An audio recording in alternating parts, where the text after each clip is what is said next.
ધોરણે ક્યાંક ને ક્યાંક મને એવું લાગે છે અને સમાજને એવું લાગે છે, સમાજને એવું લાગી રહ્યું છે જે આપનું કાલનું જે કોન્ફરન્સ હતી એમાં સમાજ એવું પૂછવા માંગે છે કે તો તમે લોકો 120 સંસ્થા છે તો 120 સંસ્થાના નામ આપો, એમના હોદ્દા આપો, આટલો બધો ખર્ચો કોને કર્યો એ પણ અમને જણાવો. આપ એમ કહી રહ્યા છો ફૂલની પાખડી સંકલન સમિતિના સભ્યો આપી છે તો એ પણ અમારે જાણવું છે. સમાજને જાણવાનો બધો જ હક છે અને અત્યારે જે આપણે આ ડિસિઝન લઈ લીધું છે એ ડિસિઝન કોના કહેવાથી લીધું છે, બરાબર? અમને લોકોને સાઇડલાઇન કરીને બેસી ગયા. જે બેનું દીકરીઓએ મેન લડત આપી હતી એને તો આપ લોકો કોઈ દિવસ યાદ જ નથી કરતા. તો અને અંદરો અંદર જે સમાજની લડાઈ છે એ બંધ કરો. આખા સમાજનું ખરાબ લાગે છે અને અમને આપ લોકો બોલવા મજબૂર કરી રહ્યા છો. અમને બોલવું નથી ગમતું, અમને મીડિયામાં પણ આવું નથી ગમતું, પણ જે આપણે ડિસિઝન લીધું છે એ તદ્દન જ કા રૂપાલાભાઈને માફ કરી દો અને કા સરખું આંદોલન કરો. બેમાંથી એક વસ્તુ કરો. ગોધરામાં હાટીકડું રાખી અને આપ ઘર ભેગા થઈ જાવ છો તો એ આપણું ડિસિઝન ચોખ્ખું અને દેખાતું નથી આમાં કાંઈ જ. જય માતાજી. હવે રંધાઈ રહ્યું છે તો બધા આખી દુનિયા જોઈ રહી છે કે જે કાલનું ડિસિઝન હતું કે ભાઈ અત્યારે અમે વિરામ દઈએ છીએ અને અમે કથાકારો એમ કથા તો શું ભાઈ બધાને મહાસંમેલનો કરીને શીરો બધાને જમાડવા બોલાવ્યા હતા આપે. આટલા મહાસંમેલનો કર્યા, લોકોના ટાઈમ બગાડ્યા, લોકોનો ટાઈમ વેસ્ટ કર્યો, બરાબર છે. પછી રથયાત્રા નીકાળી તો ટ્રાફિક જામ કરાવ્યું. એનાથી સરકારને શું ફરક પડ્યો છે? પેટ્રોલ બધાના બગાડ્યા, બરાબર છે. તો આનેથી કોઈ જાતનું કઈ ફેર પડ્યો કોઈને નથી. તો કાંઈક એવું ડિસિઝન લ્યો કે ભાઈ દુનિયા પણ જોઈને એમ કે ના ભાઈ આ લોકો વ્યવસ્થિત છે. આ તો તમે લોકો કઈ કરતાય નથી, જે કરે છે એને પણ રોકો છો, એને પણ કઈ કરવા નથી દેતા, એને પણ સાઇડલાઇન કરી દીધા. અને આંદોલન તો પૂરું જ થઈ ગયું છે.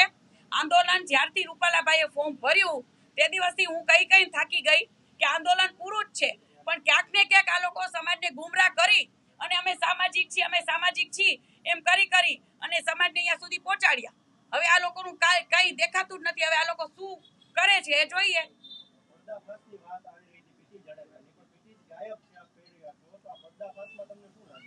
હા એ જ બસ હું એ જ કહું છું કે પર્દાફાશ સમાજ વચ્ચે તો પીટી જાડેજાને તો બોલવું જ નતું. તો પીટી જાડેજા આટલું બધું બોલી ગયા છે તો અમે તો કોઈએ કીધું નતું કે આપ બોલો, કે પીટી જાડેજાને કોઈની ધમકી આવી નથી. તો પીટી જાડેજા અત્યારે ક્યાં છે? તો સમાજને તો એ લોકોએ બતાડવું જ પડશે કે શું આ લોકોના પર્દાફાશ છે, કેવી રીતના સંકલન સમિતિને આ લોકોએ ગદ્દાર કહી છે.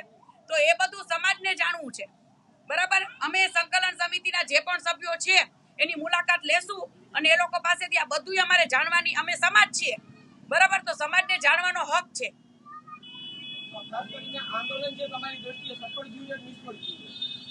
આંદોલન તો હવે બધા સમાજને ખબર, દુનિયાને ખબર કે સફળ ગયું છે કે નિષ્ફળ.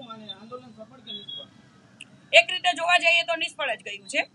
જે એકતા અમારી છે એ અમે જોવા જશું કે ક્યાંક ને ક્યાંક અમારો સમાજ એક થયો છે, પણ જે સમાજ ગેરમાર્ગે દોરાયો, જે એ સમાજ બહુ હેરાન થઈ ગયો છે અત્યારે.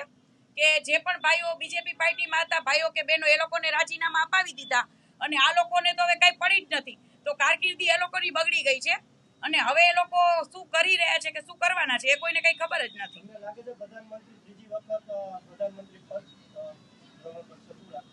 હવે એ તો જ્યારે રિઝલ્ટ આવે ત્યારે ખબર પડશે.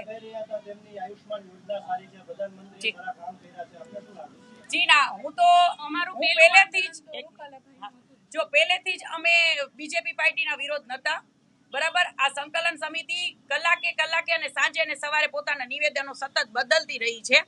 તો અમારું પહેલેથી જ નિવેદન કરણી સેના તરફથી આજ બહુમાળી ભવનમાંથી લડાઈ ચાલુ થઈ હતી, બહેનો દ્વારા પણ ચાલુ થઈ હતી. ત્યારથી એક જ વ્યક્તિગત વિરોધ હતો રૂપાલાભાઈનો વિરોધ જ કરવાનો હતો વ્યક્તિગત. પછી એ લોકો બીજેપી પાર્ટી લઈ આવ્યા.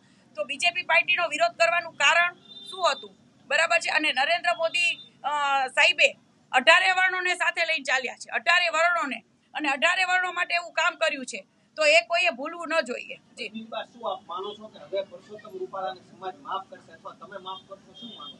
જો બેનો દીકરીઓની અસ્મિતાને લઈને આ લડાઈ હતી તો રૂપાલાભાઈએ જે ચૂંટણી પછી પણ કહ્યું હતું કે ભાઈ હું નારી શક્તિને હું સંબોધું છું ને નારી શક્તિ પાસે હું માફી માંગુ છું. તો ક્યાંક ને ક્યાંક બેનો દીકરીઓ દ્વારા અમે તો રૂપાલાભાઈને માફ કરી દઈએ છીએ. જેને જે બોલવું હોય એ બોલ્યા રાખે, બરાબર છે? કેમ કે કાંઈક ડિસિઝન લેવું જરૂરી છે. અત્યારે એક ડિસિઝન હોવું જરૂરી છે. પછી ખોટું એમ કહીએ કે ભાઈ અમે સમાજની સાથે છે તો કાંઈક તો ડિસિઝન લ્યો. અત્યારે આ લોકોએ સમાજને આખો ગુમરાહ કર્યો છે. કોઈ ડિસિઝન પણ ન લીધું. અને તો પછી રૂપાલાભાઈને માફ નથી કરતા તો પછી રાહુલ ગાંધી અને ઉમેશભાઈને શું કામ? તો પછી એ લોકો પાસે પણ માફી મંગાવો. કેમ એ લોકો પાસે કઈ બોલતા જ નથી આ લોકો? જી તમે કયા કારણથી પરસોત્તમ રૂપાલાને માફી આપી? જે પરસોત્તમભાઈએ ચૂંટણી પછી 5મી વખત ક્યાંક ને ક્યાંક માનવતાની દ્રષ્ટિએ એક વડીલ છે, એની ઉંમર છે, માફી માંગવી કોઈ સહેલી બાબતે નથી. જે પણ એ બોલી ગયા છે અમને દુઃખ છે, બરાબર છે, કે જે પણ એમને જે બોલી ગયા હતા તો એને 5મી વખત જે માનવતાની દ્રષ્ટિએ બીજું તો શું કરીએ? ચાલો બીજું આપણે શું કરવાના છીએ?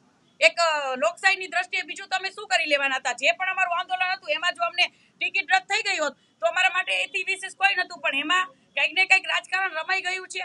તો રૂપાલાભાઈને બસ અમે એ જ રીતે માફી, અમારી નારી શક્તિ અમે માફી આપીએ છીએ કે રૂપાલાભાઈએ 5મી વખત માફી માંગી.